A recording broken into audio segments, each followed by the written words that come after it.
Welcome to come down to.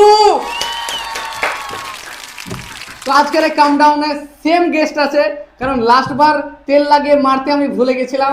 তো আজকে সেই তেল লাগানো হবে। চলো শুরু করা যাক কাম ডাউন টু। তো প্রথমে আমরা ইন্ট্রোডাকশন দিয়ে দিই ফরিদের। আচ্ছা, কখনো ফকিরের থেকে ভিক্ষা চাইতে দেখেছো? আমি দেখেছি। লাস্ট কাম ডাউন শোটা দেখার পর বুঝতে পারি, মানে ফরিদের পারফরমেন্স দেখে বুঝতে পারি যে মানুষ ডিপ্রেশনে কেন থাকে।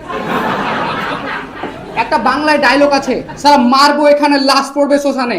এই ডায়লগটা ফরিদ মানে না। সে বলে যে সে মুসলিম, তাই তার লাশ কবরে পড়বে। জোরে একটা হাততালি ফরিদের জন্য। নেক্সট হচ্ছে আকাশ। নিজের পাছার মাংস বিক্রি করে মাটনের দোকানে কাউকে দেখেছো? আমি দেখেছি আকাশকে। আকাশ পেরেক পুঁতার জন্য হাতুড়ির ব্যবহার করে না, কারণ আকাশের 7 ইঞ্চি লুলুরা আছে। এক সেকেন্ড, এবার তোমরা হয়তো ভাবছো যে আমি কিভাবে জানলাম, সেটা ফরিদের চোখে জলে প্রমাণ। Make some noise for Akash. Next হচ্ছে মইন। মইনের আমি ইন্ট্রোডাকশন দিব না এই কারণে। আচ্ছা, গ্রামে এরকম একটা ব্যক্তি তোমরা নিশ্চয়ই দেখেছো, যাকে সমাজ থেকে আলাদা করতে চাই, মানে যার মুখ দেখলেই রাগ হয়, মানে মনে হয় দিকিল দিকিল। সেই মানুষটাই মইন। জোরে গাতালি। তো যাই হোক, রোস্ট আজকে আমি শুরু করবো না, আজকে রোস্টটা শুরু করবে ফরিদ। তো make some noise for Farid.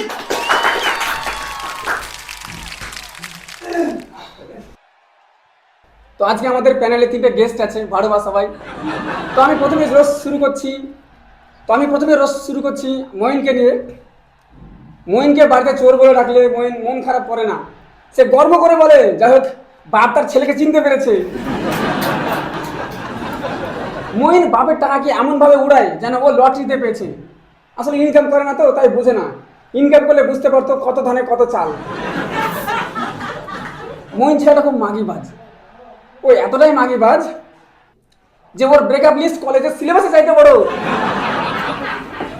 Moeen এমনভাবে রিলেশনে যায় যেন ও সিম কার্ডের অফার নিচ্ছে, মানে সিমের রিচার্জ শেষ হওয়ার আগেই ওর গার্লফ্রেন্ড পাল্টে নেয়।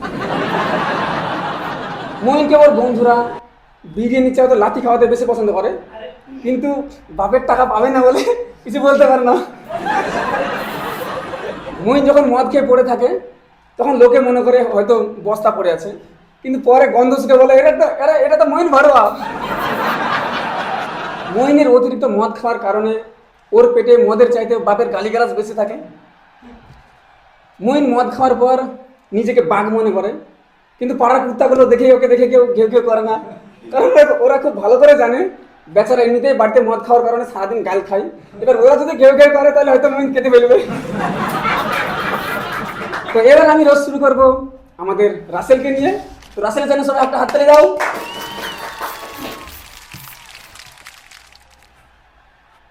রাসেলের মাথার চুলের অবস্থা এখন ভারতের জিডিপির মতো, প্রতিদিন নিচের দিকে নামছে।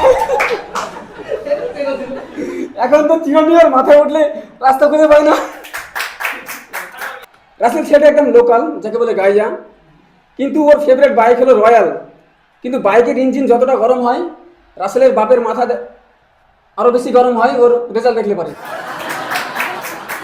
রাসেলের ফিউচার প্ল্যান আর মাথার চুল এই দুটোর মধ্যে একটা মিল আছে, মানে কখন অদৃশ্য হয়ে যাবে কেউ বুঝে না। রাসেল, তুই বাইকের পিছনে তেল না ভরে মাথায় কাস্টার অয়েল মাখ। অ্যাটলিস্ট বাইক না চলে তুই সাইকেলে যাবি, কিন্তু তোর মাথা না চলে কলেজের মুখ দেখতে পাবি না। রয়্যাল এনফিল্ড হয়তো বিশ্বের একমাত্র বাইক যে কিনা রাসেলের দিকে তাকিয়ে বলে, ভাই তোর থেকে ডেলিভারি বয় অনেক ভালো, অন্তত তারা এইচএস পাস করে আসে। রাসেলের মা যখন ওর রাসেলের মা এখন ওর টাকে চুমু খায়, কারণ চুল হারাতে হারাতে অনেক কপালটা অনেক আগে হারিয়ে গেছে। রাসেল এইচএসে ফেল করার পর ওর ক্যারিয়ার গ্রাফ এতটাই নিচে যে ওটা মাপার জন্য এখন স্কেল লাগবে না, সোজা পাতাল ফুটে বের করতে হবে। রাসেল নিজেকে অনেক বড় মেয়েবাজ মনে করে, কিন্তু মেয়েরা দেখলে ভাবে, ইস বেচের এত বড় কপাল, কিন্তু এই কপালে আর একটা মেয়ে জিতলো না। রাসেলকে দেখে মেয়েরা মনে করে কোনো সিরিয়াল কিলার, কিন্তু পরে জানতে পারে এ ভাড়োয়া তো ক্যারিয়ার কিলার। তো আমাদের পরবর্তী আমি রোস্ট করবো আকাশকে। তো মেক সাম নয়েজ ফর আকাশ। আকাশকে সবাই মোটা বলে খ্যাপায়, কিন্তু ও কিন্তু মোটা না, ও আসলেই মোটা না, ও হলো অনেক অংশ জুড়ে থাকা ব্যক্তি। আকাশকে একদিন ওর বাবা মা রাগ করে বাড়ি থেকে তাড়িয়ে দিয়েছিল, কারণ ও খিদে সহ্য করতে না পেরে কুকুরের কাছ থেকে খাবার ছিনিয়ে খেয়ে নিয়েছিল। আকাশের বাড়িতে সবাই কুকুরকে খুব ভালোবাসে। যখন কোনো বাড়িতে অতিথি আসে তখন ওকে কুকুরের রুম দেখিয়ে বলে, যতদিন বাড়িতে অতিথি আছে তুই তোর বেস্ট ফ্রেন্ড মানে কুকুরের সাথে ঘুমাবি। আকাশ কোনো বিয়ে বাড়িতে গেলে আগে থেকে বাথরুম দেখিয়ে দেওয়া হয়, কারণ একবার অতিরিক্ত খাবার খাওয়ার ফলে সে হাঁটতে না পারে, সেখানে হেগে দিয়েছিল। আকাশ মাথায় নকল চুল লাগানোর চেষ্টা করছে, কিন্তু বেচারার কাছে টাকা না থাকার কারণে লাগাতে পারছে না। আমি বলবো, তুমি একবার নিচে চুল ফ্রিতে লাগাতে পারো আমার, তোমার সারা শরীরে যা চুল আছে তার চাইতে আমার নিচে বেশি চুল আছে। তোমরা দেখেছো যে স্টেশনে কিছু বাচ্চা ছেলে দৌড়ে এসে বলে, কাকু টাকা দাও কিছু খাবো। আমরা কিন্তু কেউ আকাশের তাদের বাবার নাম জানি না। আকাশ তার ছেলেকে তার বাবার নাম বলতে বারণ করেছে। তারা তো লজ্জা করে না, তুই নিচে ভিক্ষা করিস ঠিক আছে, তাই বলে তুই তোর বাচ্চাদের ভিক্ষা করাবি? আকাশ মেয়ে পড়াবে সেজন্য মুখে খুব ক্রিম মাখছে নতুন এখন দিন দিন, কিন্তু ওর মন খারাপ হলো এটা ভেবে যে মুখ তো সাদা হলোই না, উল্টে ওর ক্রিমগুলো আরো নোংরা হয়ে গেল।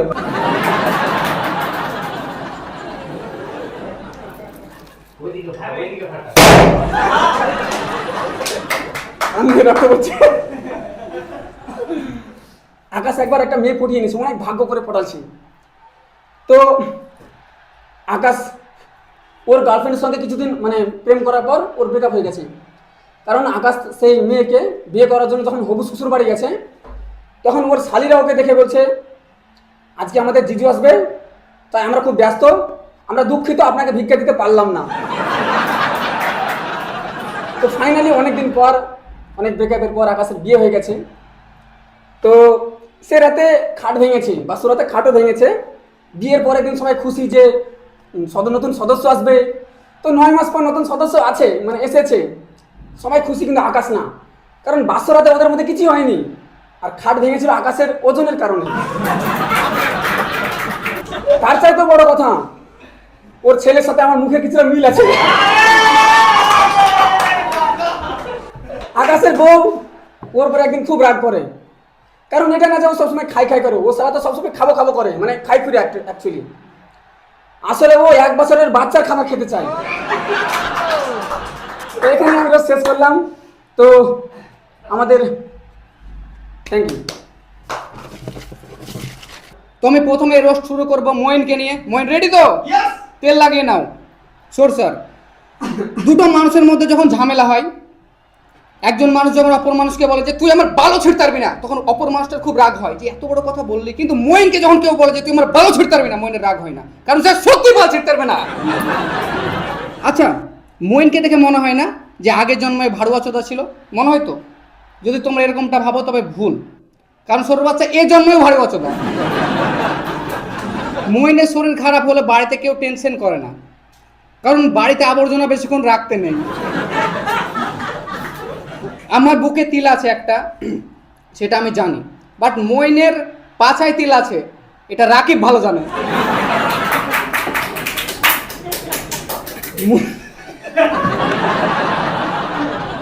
মইন সবসময় কলে কথা বলে, তাই অনেকে তাকে মাগিবাজ বলে, যেটা বলা উচিত না অ্যাকচুয়ালি, কারণ ও সবসময় রাকিবের সঙ্গে কথা বলে, সেই জন্য মাগিবাজ না, ও ভাতারবাজ।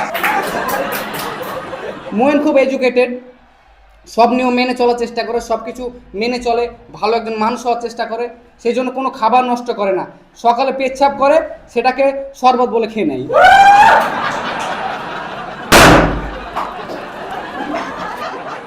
ইদানিং মইন খুব লাইফে স্ট্রাগল করছে, খুব বড় হওয়ার চেষ্টা করছে লাইফে, খুব প্ল্যানিং করছে, সারা রাত জেগে, রাতে ঘুমাতে পারছে না টেনশনে কি করব।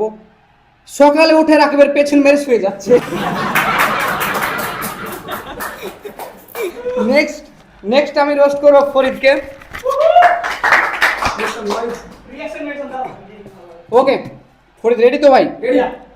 ফরিদ সবসময় 4-5 জন ছেলে পিলে নিয়ে সাথে নিয়ে চলে, ভাবে যে ওকে ওয়ারা লাগবে দেখতে, মনে হয় যে একটা গ্যাংস্টার ভাব আসবে। কিন্তু ওর এই 4-5 জনকে ঘোরান দেখা নিয়ে আমার একটা ডায়লগ মনে পড়ে, মুন্না ঝুন মে তো শোর আতে হে। মানুষ মানুষকে দেখে মোটিভেট ফিল করে, বাট ফরিদকে মানুষ দেখে ডিপ্রেশনে চলে যায়। একটা স্যাড কোনো মানুষকে যদি বলা হয় যে তুমি ইমোশনাল অ্যাক্টিং করো, নিশ্চয়ই সে ভালো করবে, কারণ সে স্যাড। এর জন্য তো ফরিদ হিজড়ার অ্যাক্টিং ভালো করে। ফরিদের চোখের নিচে একটা দাগ আছে, ওই দেখ ওই কোনায়। এবার অনেকে ভাববে এটা জন্ম দাগ, বাট এটা একদম ভুল। তোমাকে এর পিছনের স্টোরিটা একটু ছোট্ট করে বলি। মানুষ গরুর ঘুঁটো বিক্রি করে, ইটস নর্মাল, বারশোর বাচ্চা মানুষের ঘুঁটো বিক্রি করতে গেছিল, তারপর পারফিউম লাগিয়ে। ফরিদ লাইফে খুব আনসাকসেসফুল, যার জন্য সে একটা সেলুন খুলেছে, এখন মাথা চুল কাটছে সবার। তা আমি ভাবলাম যেহেতু আমার নিজের বন্ধু, আর বন্ধুর একটু নেটওয়ার্কটা বাড়বে, তাই আমি ওর কাছে চুল কাটতে গেলাম। তো বলছে আমি মাথা চুল কাটি না। তো সর বাচ্চা আগে বল যে বাল কেটে খাই। ফরিদের জন্য একটা শায়রি আছে, তোমরা যদি ইরশাদ বলো ভালো লাগবে। ওকে, শুয়ে শুয়ে কতদিন আর চালাবে, এবার তো কিছু কর। শুয়ে শুয়ে কতদিন চালাবে, এবার তো কিছু কর। আর যখন কিছুই করবি না তখন আমার লুলুটা ধর। যাই হোক, এবার আমি রোস্ট করবো আকাশকে। আকাশ বাবু তুমি রেডি হয়ে নাও। ওকে, সায়েন্টিস্টরা ভুল কথা বলে। কেন বললাম ভুল বলে? সায়েন্টিস্টরা বলে যে ডাইনোসর প্রায় বিলুপ্ত। আকাশ তো পৃথিবীতে আছে। আকাশ ইদানিং প্রেম করার চেষ্টা করছে, বাট ও ভুলে যাচ্ছে যে মানুষ মানুষকে প্রেম করে। ভাই হাস রে ভাই, ও জানোয়ার। আকাশের বাড়ির লোক একদিন বলছে যে আকাশের বাড়িতে প্রায় বন্যা হয়। আমি বলছি এরকম তো হতে পারে না যে প্রায় বাড়িতে বন্যা হয়। তো বলছে বিছানায় মতে। আকাশ আগে কসাই ছিল, তোমরা হয়তো অনেকেই জানো না, আমি ক্লিয়ার করে দিই। আকাশ আগে কসাই ছিল, মাটন বিক্রি করতো। একদিন ওর 20 কেজি মাটনের প্রয়োজন পড়েছে, ওর কাছে একটাও খাসি ছিল না, যার জন্য মাটন দিতে পারছিল না, নিজের পাছার মাংস কেটে দিয়েছে। তারপর সে দোকানটা বন্ধ হয়ে যায়। আকাশ সবসময় ভোজন করতে চাই, মানে অলওয়েজ ভোজন করবো ভোজন করবো। এই জন্য মোদি ওকে একটা ডায়লগ বলেছে, আঙ্গিন ঘাতরম নে না বাতরম নে না ইজ রাজম লড়ে মে ভোজন। আমার রোস্ট এখানে শেষ হলো। এবার আমরা ডেকে নেবো স্টেজে মইনকে। Make some noise for Moin. তো এখানে তিনজন ভাড়া বসে আছে, এদেরকে আমি একটু ছোটখাটো করে রোস্ট মারতে চাই। বেশিক্ষণ টাইম নেবো না, একটুর জন্য রোস্টটা মারবো, তারপর চলে যাবো এখান থেকে। তো ফার্স্ট আমি রোস্ট মারবো রাসেলকে। তো রাসেল রেডি? তো রাসেলকে কোনো কিছু প্রথমে বললে বুঝতে পারে না, কারণ কি করে বুঝতে পারবে? এইচএসে 3বার ফেল করেছে। রাসেল দেখতে খুব ভালো, মাথার চুল কালো। রাসেল দেখতে খুব ভালো, মাথার চুল কালো, বয়স তো অনেক হলো, এই মুখে আর কবুল বলা হলো না। তো রাসেলের মুখ ফর্সা, পা কালো, আজকাল কি ইউজ করছো প্লিজ আমাকে একটু বলো। তো আমি বেশি রোস্ট করবো না, এরপর রোস্ট করবো আমি ফরিদকে। তো ফরিদ আয়নার সামনে গেছে, আয়না ফরিদকে বলছে, কি মুখ তোর রে। তো ফরিদ মানে বাতাস আসলে সবাই ফরিদকে ধরে, কারণ ওর ট্যাংরা বডি, হাওয়া তো উড়ে যাবে বলে। ফরিদকে দেখে ডক্টর একটা কথা বললো যে তুই খাওয়া দাওয়া করিস না শুধু ফেলে দিস। তো নেক্সট আমি রোস্ট করবো আকাশকে। নাম তার আকাশ, নাম তার আকাশ, তার মাথাও আকাশ, দুটাই ফাঁকা, কোনো জায়গায় মেঘ নাই। আমি একদিন সেজে গুজে বেড়াতে যাচ্ছিলাম, হঠাৎ আকাশের সাথে দেখা, আর মুখ দেখে আমার আর যাত্রা হলো না। আকাশের ফেস দেখে হিরোইন পড়ে যাবে, আকাশের ফেস দেখে হিরোইন পড়ে যাবে, কিন্তু হেয়ার লাইন দেখে গুগল ম্যাপও ঘাবড়ে যাবে, যেখানে চুল ছিল। আকাশের শরীর দেখে কেউ ওকে মোটা বলবে না, কারণ ওর স্টোরেজ বেশি। তো আমার এখানে রোস্ট শেষ হলো। তো তোমাদের তিনজনের জন্য আমার একটা শায়রি আছে। তো রাসেলের চুল উড়া, ফরিদ পাতলা, আকাশ মোটা চোর, তোরা তিনজনকে দেখে লাগছে পাক্কা চোর। তো নেক্সট আসবে আমাদের আকাশ।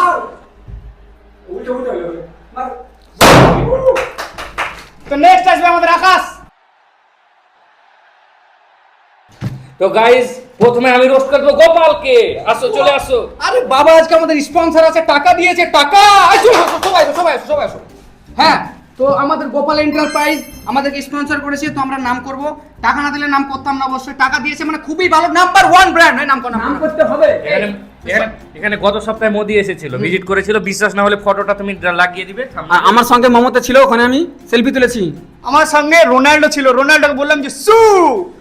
গোপাল এন্টারপ্রাইজ মানে চরম, এখানে তোমরা সবকিছু পেয়ে যাবা, যে কোনো প্রোডাক্ট পেয়ে যাবা, তোমাদের যা দরকার পুরো বিশ্বের টপ, মানে একদম দুবাই থেকে এক নাম্বার কোম্পানি। শেখ সাহেব শুনেছিল দুবাই থেকে এখানে ভিজিট করে শুধুমাত্র গোপাল এন্টারপ্রাইজে, কারণ এখানকার প্রোডাক্ট নাম্বার 1, প্রোডাক্ট হেভি, মানে নাম্বার নাম কর দারুন দারুন দারুন, পৃথিবীর নাম্বার 1 হেভি সেক্সি মাল পাওয়া যায় এখানে। ওকে গাইজ, আর বেশি নাম করবো না, টাকা যতটা দিয়েছে টাকা পূর্ণ হয়েছে তো? না, হয়নি। আমি বলে দিচ্ছি তো গাইস, তোমাদের যদি না কেনারও যে দরকার পড়ে তাও তোমরা গোপাল স্টোর ভিজিট করো, কারণ এখানে প্রত্যেকদিন একটা করে নতুন সেলিব্রিটি সব না, মেন হচ্ছে আমাদের টাকা দিয়েছে এই জন্য ভিজিট করো, ওই সব ফালতু কথা না, সেলিব্রিটি যায়, তোমরা সেলিব্রিটির সঙ্গে দেখা করতে যেতে পারো। আমি যেমন গতকাল মোদি আসবে, আমি যাব। আর এখানে এখন চলছে 70% অফ, তো তোমরা অবশ্যই ভিজিট করো। তো গাইস, প্রথমে আমি রোস্ট করে দেবো রাসেল ভাইকে। তো রাসেল ভাই যখন আয়নায় মুখ দেখে তখন ও ডিপ্রেশনে চলে যায়, কারণ তার আয়নার সঙ্গে তার নিজের মুখই ম্যাচ করে না। তো আমাকে বলে, এখন অনেক লোকেই বলে যে 1 টাকার কোনো মূল্য নেই, তো আমি তখন রাসেল ভাইকে দেখিয়ে দিই। রাসেল ভাই এখনো 1 টাকায় তার দেহ বিলিয়ে দেয়।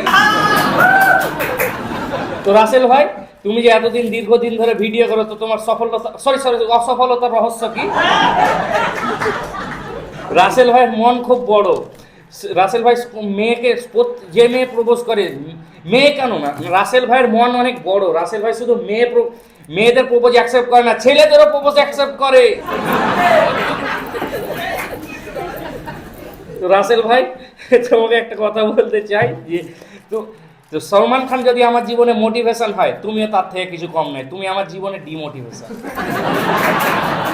তো রাসেল ভাই তার জীবনে যতবার তার জীবনের ভিডিও নিয়ে কেরিয়ার চেঞ্জ করেছে, ততবার গিরগিটিও রং চেঞ্জ করেনি তার জীবনে। তারপরে আমি রোস্ট করে দেবো আমাদের মঈন ভাইকে। মঈনকে কেউ চিনতো না, জানতো না, তারপর সে খেটে খুঁটে কন্টেন্ট বানানো শুরু করে। আফসোস, তাকে এখনো কেউ বালছিটাও চেনে না। মঈন তার 20 বছরের জীবনে একটাই মাত্র অ্যাচিভমেন্ট পেয়েছে, মানে অ্যাচিভ করেছে জীবনে একটাই জিনিস, তার মায়ের দুধ খাওয়া না ছাড়া। মঈনের 4 চাকা কেনার খুব শখ, এর জন্য সে প্রচুর পরিশ্রম করেছে জীবনে, এবং পরিশ্রম করে। ওই ওপরে একটা কথা নেই, যখন মানুষ পরিশ্রম করে তার উপর ঈশ্বরের হাত থাকে, মানে ওপরওয়ালার হাত থাকে। তাই সে আজ আমাদের মঈন ভাই 4টে 4 চাকা কিনেছে, তাও আবার আলমারিতে। মঈন সাদাসিধে ছেলে, সেরকম কোনো গন্ডগোল ক্রিটিক্যাল মাইন্ড নেই। তাই তো সে গত পরশুদিন এই রাকিবের ফেলা স্পামকে তো মেয়োনিজ ভেবে বার্গারের সঙ্গে মিক্স করে খেয়ে নেয়। তো ফরিদকে রোস্ট করবো, ফোড়া তুই দাঁড়া। তো ফরিদের জন্য প্রথমে একটা শায়রি। ফরিদ, তোকে তুই যতই খাটু ওস্ট, তোকে এবার শুরু করছি আমি রোস্ট। ফরিদ শালা এত নিচের নিচ, আমি আরও একদিন বহরমপুর যাচ্ছিলাম, যে আমি 10 টাকার ঘুগনি কিনলাম। আমি বললাম, ফরিদ ভাই কিছু খাবি? বলছে না, অন্য কিছু খাবো। আমি বলছি কি খাবি? বলছে তোকে। শালা গেয়ের সঙ্গে ঘুরাও জ্বালা। ফরিদ ভাই কোনোদিন ট্রাফিক রেড লাইট মানে না, শুধু মানে রেড লাইট এরিয়াতে। ফরিদের বাড়ির কাছে আগে একটা কালুচোর বলে লোক ছিল, তোমরা সবাই চিনো। যে কালুচোর মারা যাওয়ার পর ফরিদ সে কালুচোরের কাছে চুরি বিদ্যা শিখতো, কিন্তু কালুচোর গত এক বছর আগে মারা গেছে। তারপর থেকে সে ভোট দিচ্ছে।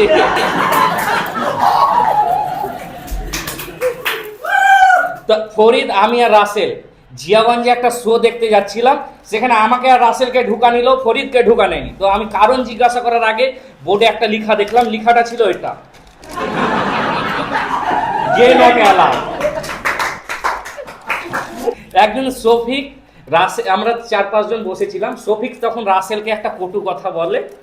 তো এখানে রাসেলের না ফাটলেও ফরিদের কিন্তু প্রচুর ফেটে যায়, এবং সে শফিকের সঙ্গে ঝামেলা, মারপিট পর্যন্ত চলে যায়। তখন আমি ফরিদকে বলি যে তুই ঝামেলা কেন করছিস? রাসেলকে বলেছে রাসেলের কোনো রাগ হচ্ছে না, তুই কেন করছিস? তো ফরিদ আমাকে একটাই কথা বলে সেখানে মুখ চুপ হয়ে যায়। কথাটা কি জানো? বলছে তোর বাপকে কেউ বাজে কথা বললে তুই চুপচাপ থাকবি তো?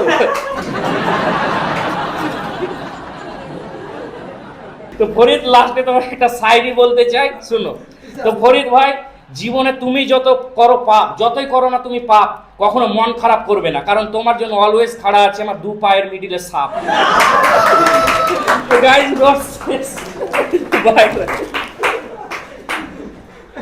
Guys thank you so much for watching this video. আজকে আমাদের এই কামডাউন 2টা কেমন লাগলো জানাতে হবে না, জাস্ট ভিজিট করো গোপাল এন্টারপ্রাইজ। আর একবার নাম করে দিয়েছো, Gopal enterprise is the best company in the world. Best Gopal enterprise number 1 brand বলতে পারবি, ব্র্যান্ড বলতে। Okay okay guys thank you so much. আজকে এখানে ফিনিশ হলো। ওকে Next করো গোপাল। খুব তাড়াতাড়ি আসছে। ওকে